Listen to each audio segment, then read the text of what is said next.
On the 27th of June 2023, a 17-year-old quote-unquote French teenager driving a powerful Mercedes AMG got killed by the police nearby Paris after he fled a traffic stop.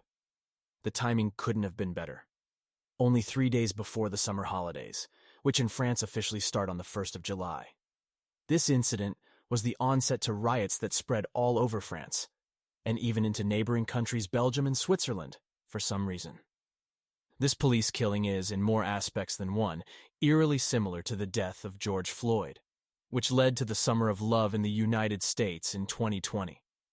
First off, the death of both men was the direct result of their refusal to comply with police orders. Second, both men had quite the criminal record. 17-year-old Nahel was already known for no less than 15 criminal offenses. Let me repeat that. 15 criminal offenses at the age of 17. Third, and that's really the only reason for the riots, they were both part of minority groups. See, the month of June 2023 has been particularly rich in incidents in France. On the 3rd of June 2023, a Syrian immigrant stabbed 6 people, including 4 very young children, in the city of Annecy. Not a single riot was recorded as a result of this attack. On the 19th of June 2023, a black quote-unquote French man assaulted an elderly woman and her granddaughter in front of their house in the city of Bordeaux. Again, not a single riot was recorded following this attack. Better yet, in both instances, the families of the victims, the media, and politicians alike exhorted the French population not to engage in violent reprisals. And indeed no violence ensued. Why? How come the assault on innocent people, including children as young as 2, does not seem to upset anyone in France, when the killing of a reckless driver with quite the criminal record is the starting point of violent riots? In the evening of November the 13th, 2015, Islamist terrorists killed 130 people in a series of coordinated attacks in Paris, including 90 during a concert at the Bataclan, in Paris. Other than peaceful demonstrations, not a single act of violence was recorded following those attacks. On the 16th of October 2020, Samuel Paty, a French teacher, was literally beheaded on the street by a Russian Muslim refugee in the suburbs of Paris. Other than peaceful gatherings, not a single riot followed this horrifying murder.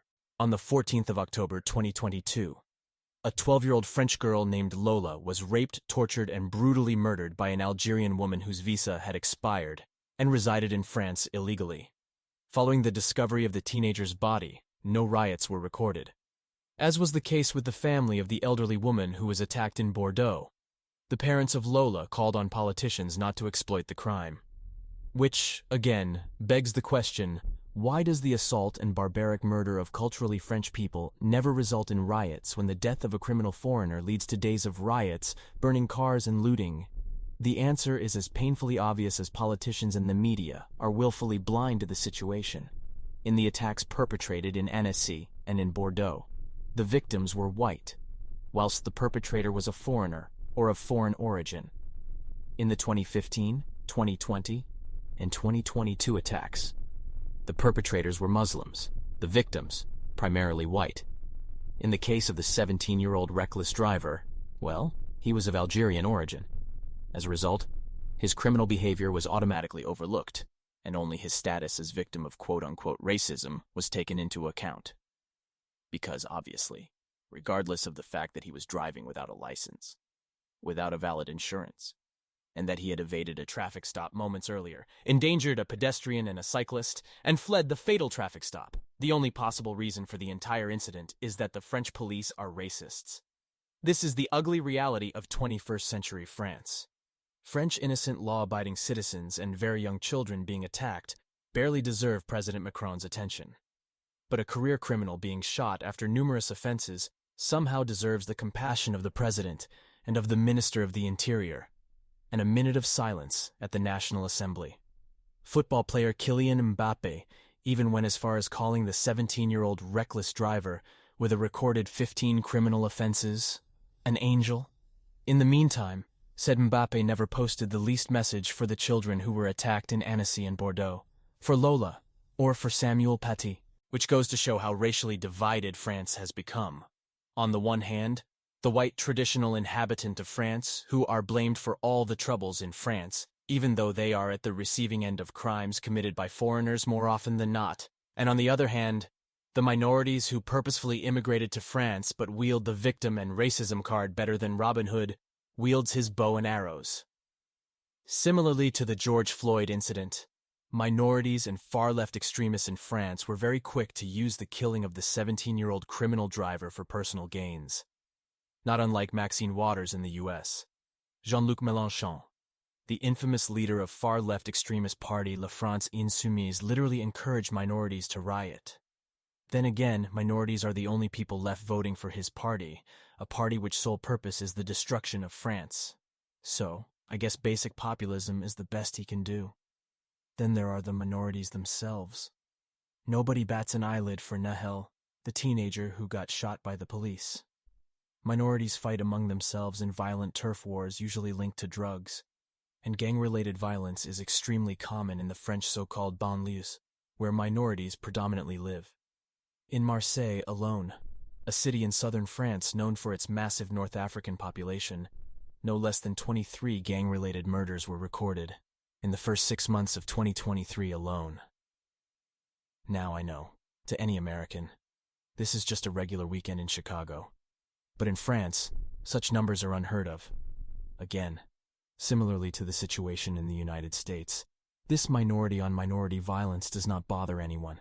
But the killing of one repeat offender, in other words, a criminal, who ended up dead as a result of his own actions, sparks outrage all over the country. As I said, nobody cares about the individual himself. His killing by the police is just an excuse for low-life minorities, who claim to be victims of racism but do everything that is in their power to nurture those negative stigmas, to destroy their own neighborhoods and loot shops. Obviously, later on they will complain that the infrastructure in their neighborhoods is in a sorry state, and they'll put the blame on racism, the government, and white people, of course. Over the decades, they have become very predictable. But here's the best evidence that, with those riots, minorities are not venting their anger, but are simply seeing this as an excuse to do what they do best, engage in blind violence and destruction. See, Nanterre, the city in which the killing happened, is located west of Paris, that is in France.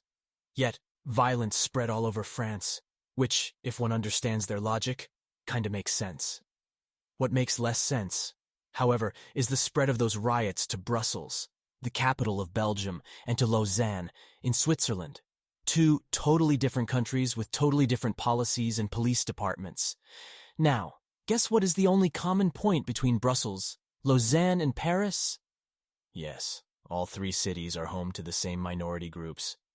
Strange, isn't it? Similar people, similar behavior. Who would have thought? And this is yet another similarity between the Floyd case and this specific case. For some reason, riots that started in one country, based on a very specific event as a result of a country-specific policy, spread to other countries with wildly different policies. Why? I'll let you make your own opinion on that. All I know is that the quote-unquote French have finally gotten an excuse to spend the summer doing exactly what the traditional French blame them for: riot, destroy, and pose as the victims of racism. By the way, bear in mind that the 2024 Olympic Games will take place in Paris. Just saying.